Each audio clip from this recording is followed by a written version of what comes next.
শ্রীলঙ্কার সঙ্গে বাংলাদেশের লড়াইটা এখন খুব কাছাকাছি। সমশক্তির দল কুশল মেন্ডিসকে আমরা জিজ্ঞাসা করেছিলাম বা আমরা বলছিলাম যে বাংলাদেশ তো আপনার প্রিয় প্রতিপক্ষ, কাল আবার হবে নাকি আপনার একটা বিস্ফোরক ইনিংস।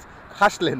আমরা টিম হোটেল আজকে দেখছিলাম স্পিন অ্যাটাক নিয়ে একটা স্পেশাল মিটিং যেন করলেন মুশতাক আহমেদ। বাংলাদেশ এবং পাকিস্তান দল যে সুবিধা পাচ্ছে এশিয়া কাপে সেটা কিন্তু একটু ব্যতিক্রম। আবুধাবির পার্ক রোটানা হোটেলের সামনে দাঁড়িয়ে আছি। এই হোটেলেই বাংলাদেশ টিমের ঠিকানা। আবুধাবিতে যে 3টি ম্যাচ খেলছে বাংলাদেশ, এই হোটেলেই তারা থাকছে। আমরা আজ দেখছিলাম হংকংকে হারিয়ে জুম্মার নামাজ আদায়ের পর বাংলাদেশ দলকে বেশ হাসি খুশি নির্ভার দেখালো। তারা আজ পুরো দিনটাই বিশ্রামে, তারা আজ অনুশীলন করবে না, এটি আগেই তারা বলেছিল। বাংলাদেশ দল পুরো বিশ্রামে। কালকে তাদের খুব ইম্পর্টেন্ট একটা ম্যাচ, শ্রীলঙ্কার বিপক্ষে ম্যাচ। শ্রীলঙ্কার সঙ্গে বাংলাদেশের লড়াইটা এখন খুব কাছাকাছি। সমশক্তির দল। কিছুদিন আগে শ্রীলঙ্কাকে কিন্তু শ্রীলঙ্কার বিপক্ষে বাংলাদেশ তাদের মাটিতে হারিয়ে এসেছে। টি-20 সিরিজে 2-1 ব্যবধানে জিতেছিল বাংলাদেশ। সেই ক্ষেত্রে শ্রীলঙ্কার সঙ্গে আরেকটি লড়াই যখন মরুতে হবে, কোনো দলকে পিছিয়ে রাখার সুযোগ নেই। পরিসংখ্যানে 12-8 স্কোর লাইনটা এইভাবে আছে, মানে 12 ম্যাচ শ্রীলঙ্কা জিতেছে, 8 ম্যাচ বাংলাদেশ। কিন্তু পরিসংখ্যানটাও খুব কাছাকাছি, আবার মাঠের লড়াইটাও দুই দলের প্রায় সমান। আজকে আমার কুশল মেন্ডিসের সঙ্গে দেখা হয়েছিল টিম হোটেলের সামনে। কুশল মেন্ডিসকে আমরা জিজ্ঞাসা করেছিলাম বা আমরা বলছিলাম যে বাংলাদেশ তো আপনার প্রিয় প্রতিপক্ষ, কাল আবার হবে নাকি আপনার একটা বিস্ফোরক ইনিংস। হাসলেন। হ্যাঁ, বলে দেখা যাক কী হয়। আসলে কুশল মেন্ডিসকে দ্রুত ফেরাতে হবে। বাংলাদেশ দলকে যদি বাংলাদেশে জিততে হয় ম্যাচটা, আপনারা খেয়াল করবেন শ্রীলঙ্কার সঙ্গে যে দুটি টি-20 ম্যাচ জিতেছিল তাদের মাঠে, 2 ম্যাচে কিন্তু কুশলকে আগে ফেরানো গিয়েছিল। ফলে তাদের ওইখানে যে টপ অর্ডারটা ধসে গিয়েছিল শ্রীলঙ্কার, সেটা তারা কাটিয়ে উঠতে পারেনি। আমরা টিম হোটেল আজকে দেখছিলাম স্পিন অ্যাটাক নিয়ে একটা স্পেশাল মিটিং যেন করলেন মুশতাক আহমেদ, বাংলাদেশ দলের স্পিন কোচ। মুশতাক আহমেদ, রিশাদ হোসেন, শেখ মেহেদি, নাসুম আহমেদ, 3 জনকে নিয়ে আলাদা একটা মিটিং করলেন, শর্ট মিটিং নামাজের পরপরই। তিনি হয়তো কাল বাংলাদেশ দলের কী কৌশল হবে, স্পিন অ্যাটাকটার কী কৌশল হবে, সেটা নিয়ে হয়তো তিনি আলোচনাটা করছিলেন। নাসুম আহমেদ এবং শেখ মেহেদির সঙ্গে দেখা হলো, তখন আমি জিজ্ঞাসা করেছিলাম হংকংকে 143 রান দেওয়া হয়ে গেছে, সেখানে আফগানিস্তান তাদেরকে 100 রানের নিচে রেখেছিল, একটু বেশি রানটা দেওয়া হয়ে গেল না? নাসুম আহমেদ অবশ্য একটু, বা তাদের মধ্যে একজন অবশ্য মজা করে বললেন, তাহলে আপনারা খেললেই পারেন। আচ্ছা, যাই হোক, এটা প্লেয়ারদের রসিকতাই হিসাবে নিচ্ছি।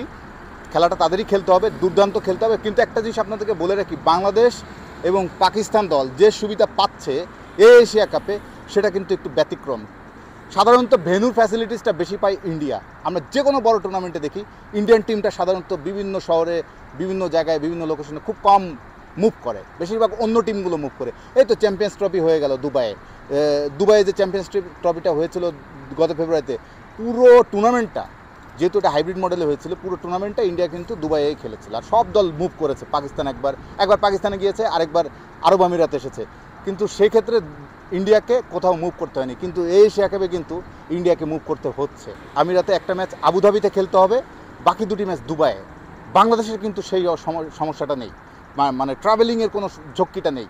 একইভাবে পাকিস্তানেরও নেই। পাকিস্তান আর বাংলাদেশ এই 2টি দলই একটু এই মুভিং বা ভ্রমণ ঝক্কি থেকে অনেকটা রিলিফ, তারা অন্তত গ্রুপ পর্বে। দুবাইয়ের সবগুলো ম্যাচ পাকিস্তান খেলছে দুবাইয়ে, বাংলাদেশ সবগুলো ম্যাচ খেলছে আবুধাবিতে।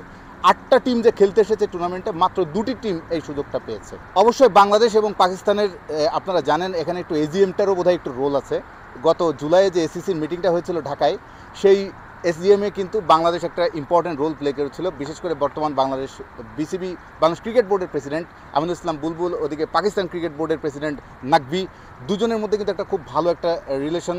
এবং এই ফিক্সচার বা এই সূচিটা তৈরি করার পিছনেও হয়তো এই দুজনের একটা ইম্পর্টেন্ট রোল থাকতে পারে।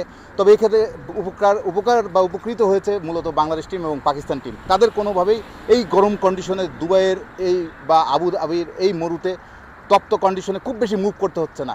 আপনার যখন এরকম একটা সুযোগ এসেছে, সেই সুযোগটা কেন হেলায় মিস করবেন? বাংলাদেশের এখন সামনে যে পরিস্থিতি, যা প্রেক্ষাপট, তাতে তারা সুপার 4-এ যাওয়ার মতোই প্রেক্ষাপট।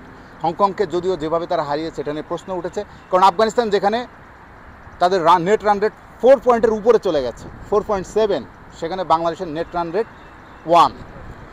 হংকংয়ের সঙ্গে যেভাবে উড়িয়ে দেওয়ার কথা ছিল বাংলাদেশ দলের, সেভাবে তারা পারেনি। কিন্তু আফগানিস্তান দেখুন, তাদেরকে উড়িয়ে দিয়েছে, গুড়িয়ে দিয়েছে। কারণ তারা জানে একটা পর্যায়ে যদি নেট রান রেটটা বা সমীকরণটা এরকম দাঁড়ায়, ধরেন বাংলাদেশ হারালো শ্রীলঙ্কা এবং হংকংকে, আফগানিস্তান হারালো বাংলাদেশ এবং হংকংকে, শ্রীলঙ্কা হারালো হংকং এবং আফগানিস্তানকে, তখন কি হবে?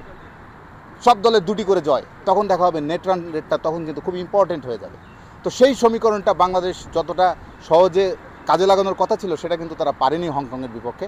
তো শ্রীলঙ্কার ম্যাচটা আসলে নেট রান রেটের হিসাবটা আমরা আপাতত বাদ রাখি। শ্রীলঙ্কার বিপক্ষে বাংলাদেশ কেমন করে এটা হচ্ছে আমাদের সবচেয়ে মূল দেখার বিষয়। কালকে খুবই ইম্পর্টেন্ট ম্যাচ, আজকে বিশ্রামে ছিল দল। আমি টিম হোটেলের সামনে থেকে আপনাদেরকে আপডেটটা জানাচ্ছি। এখন বাংলাদেশ দলের তাদের বেস্টটা দিতে হবে। সাম্প্রতিক ফর্ম খুবই ভালো, দলের ম্যাক্সিমাম প্লেয়ারই খুব ভালো শেপে আছেন, কন্ডিশনের সঙ্গেও এরই মধ্যে মানিয়ে নিয়েছেন। ভ্রমণ ঝক্কি নেই, তাহলে কেন বাংলাদেশ সুপার 4-এ উঠতে পারবে না?